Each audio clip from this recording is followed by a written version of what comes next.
Beaucoup d'entre vous sont inquiets vu l'actualité et pourtant, nous sommes encore pas loin de cette civilisation d'amour annoncée par beaucoup de prophéties.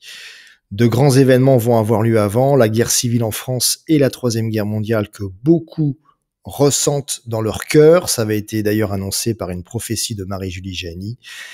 Et donc, pour vous soulager, je vous reprends 10 prophéties qui annoncent une ère de paix magnifique après ces événements. Donc c'est dans quelques années seulement. Tenez bon, gardons la foi, l'espérance et la charité. Si le cœur vous en dit, vous pouvez les découvrir dans mon livre, paru aux éditions Resiac, Comment survivre au chaos en France et dans le monde. Vous pouvez le commander sur le site internet des éditions Resiac. Vous avez juste à l'ajouter à votre panier, puis vous tapez vos coordonnées et ainsi de suite, et vous le recevrez en quelques jours chez vous. Et donc dans le chapitre qui présente l'ère de paix magnifique que nous allons vivre dans quelques années, il est question de prophéties qui annoncent le règne du Sacré-Cœur de Jésus et du Cœur Immaculé de Marie, c'est-à-dire un monde nouveau qui viendra après une grandissime tribulation. Pour reprendre l'expression de Mélanie Calvat, qui était l'une des deux voyantes de la Salette en 1846, qui ont vu la Sainte Vierge Marie et qui depuis ont permis l'édification du deuxième sanctuaire catholique de France après le sanctuaire de Lourdes. Voici ces 10 prophéties qui annoncent cette ère de paix magnifique dans quelques années. Tout d'abord avec Maria Bordoni, une mystique italienne. Après la tempête, vous verrez se lever une aurore radieuse, annonciation des temps nouveaux, c'est-à-dire de l'ère de paix universelle dans les règnes des sacrés cœurs de Jésus et de Marie. Marie-Julie Jahenny, quant à elle, disait « Quand la terre aura été purifiée, de beaux jours reviendront ». L'abbé Souffrant disait quant à lui le succès qui sera le triomphe de l'Église catholique et des amis de la légitimité prendra sa principale source dans la dévotion au Sacré-Cœur.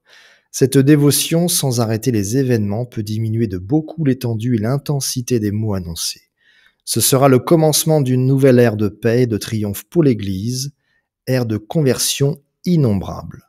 L'abbé Vauquelin lui disait, dès le XIXe siècle, un roi selon le cœur de Dieu montera sur le trône, son règne sera long, la France sera prospère, la religion en honneur. Quant à Jeanne Vergne, elle disait, au début du XXe siècle, le Seigneur veut sa France tout à lui avec tout son territoire. La France, redevenue chrétienne et soumise à son Dieu, rayonnera dans le monde parce qu'il est dans les desseins de Dieu de la sauver et de lui rendre tous ses droits. L'Église de France deviendra plus puissante qu'elle ne le fut à aucune époque de l'histoire. Quant à Saint Vincent Ferrier, donc dès le XIVe siècle, lui aussi annonça le retour de la royauté après les grands événements qui nous attendent. Le roi de France, ce nouvel empereur, de retour de Jérusalem, interdira partout l'usage des armes et la paix et la tranquillité régneront dans le monde entier qui marchera dans les sentiers de la justice. Le clergé surtout imitera la vie des apôtres. Tout le monde sera soumis au pontife romain, donc le futur Saint-Pape annoncé par tant de prophéties. Ce saint et angélique pasteur sera gardé sur son trône par les anges. Il rétablira toutes choses, il réprimera l'orgueil des clercs et tout prospérera sous ses ordres, parce que le divin médecin Jésus-Christ appliquera le remède aux blessures. Anne Maria Taeggi, une mystique italienne du XIXe siècle, rajouta « Des nations entières arriveront ensuite à l'unité catholique.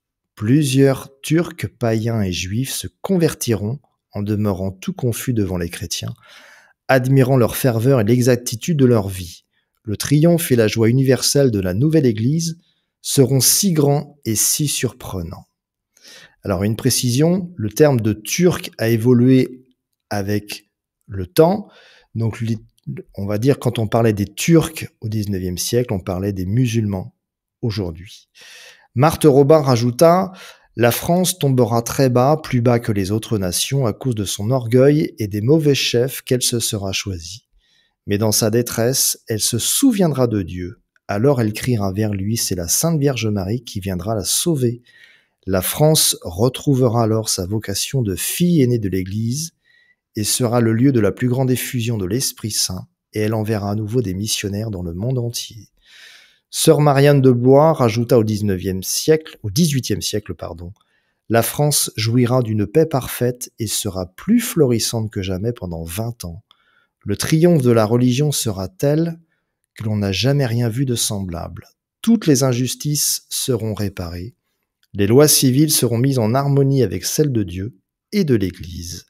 L'instruction donnée aux enfants sera éminemment chrétienne. Les corporations d'ouvriers seront rétablies. Quant à Alois Hillmayer, lui a dit avant sa mort en 1959, après la guerre, donc la Troisième Guerre mondiale qui nous attend, qu'il a beaucoup décrit dans ses prophéties, une période belle et calme commencera à nouveau. Les gens auront tout en abondance, mais ils prieront aussi davantage Dieu comme autrefois. Quand la croix régnera à nouveau, elle ne régnera encore partout et tout ira mieux. Les lois qui entraînent la mort des enfants, l'IVG, les lois qui entraînent la mort des enfants ne seront plus valables après l'abolition.